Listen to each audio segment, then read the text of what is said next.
Well, we'll go ahead now and do something very important and very valuable is comparing two data sets here.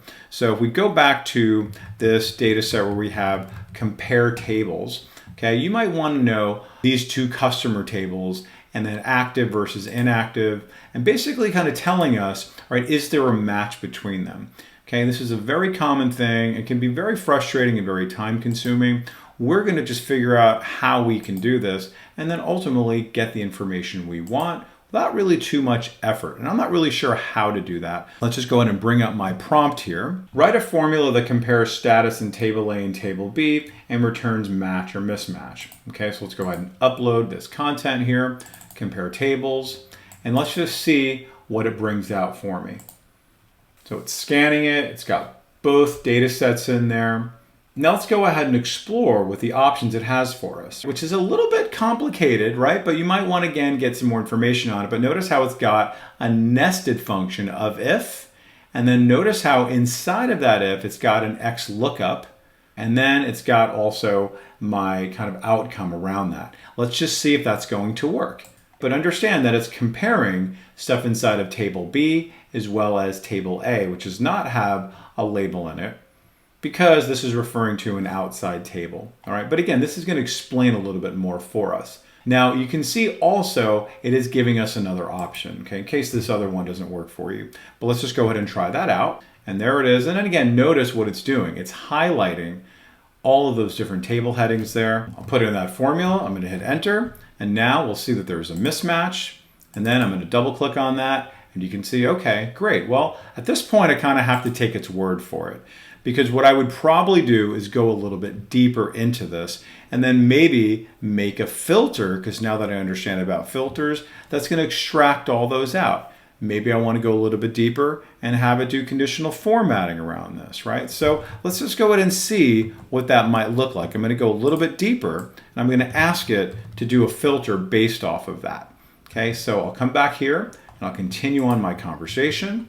Write an Excel filter that returns all rows from table A where the status does not match. Okay, so then let's just try that now. I'll copy that and let's just see what it looks like. I'm just going to go ahead and click inside here and then I'll just wait and see. Now you can see it's extracted all the ones that are a mismatch. So now all I need to do is isolate customer 1 and customer 2 and see what's going on there. And you can see I can go back to this one, go to that one. Okay, look, 1 and 2, this is active. You can see these are inactive. Okay, so far, so good. But this could be a little bit confusing for maybe some people who are viewing this. So I might have a follow-up question. So I'm going to go ahead and just say, it is missing the headers. How do I add those? So I'm really using this as a teaching tool. And now it's giving me something that's brand new to me, something called VSTACK. Well, let's just find out what that is, right? And you can see the syntax inside there. And again, it gives me some good information on that. So I'll copy that and I'm going to override this one. And remember that my formula starts here, not the rest of these because it's an array formula. I'll get rid of this and then this time override that. And now notice I got a little bit better of a way of communicating because now it brought in that column heading. And if I wasn't sure about what it is, you can see here is VSTACK and Excel to the rescue to give me a little bit of help on each of those if I want it. Okay, so I'll go ahead and let that go. And then finally, let's just go ahead and see if it can give me some information about how to conditionally format the whole row for all matched columns that say mismatch. So that's exactly what I'm going to do because this is going to be a complete production and deliverable that I want to provide. So I really want to make sure that this is okay here.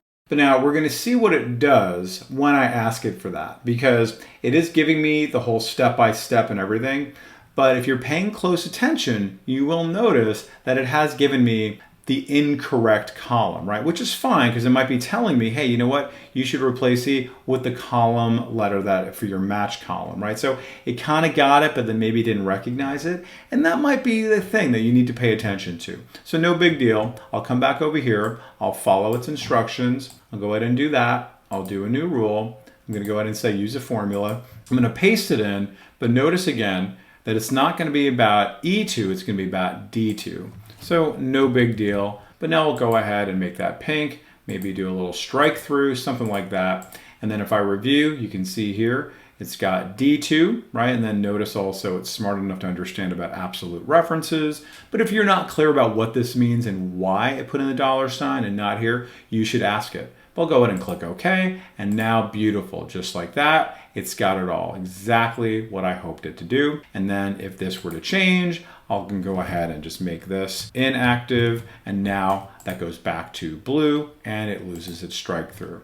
Awesome, exactly what I want. So you can see how we can go from beginning to end all the way through of a particular project like this when we're trying to do some type of comparing of some tables. Are you happy with this training? Make sure to subscribe for more great content. Visit the Simon Says It channel, explore our videos and training sessions, and decide what you want to learn next.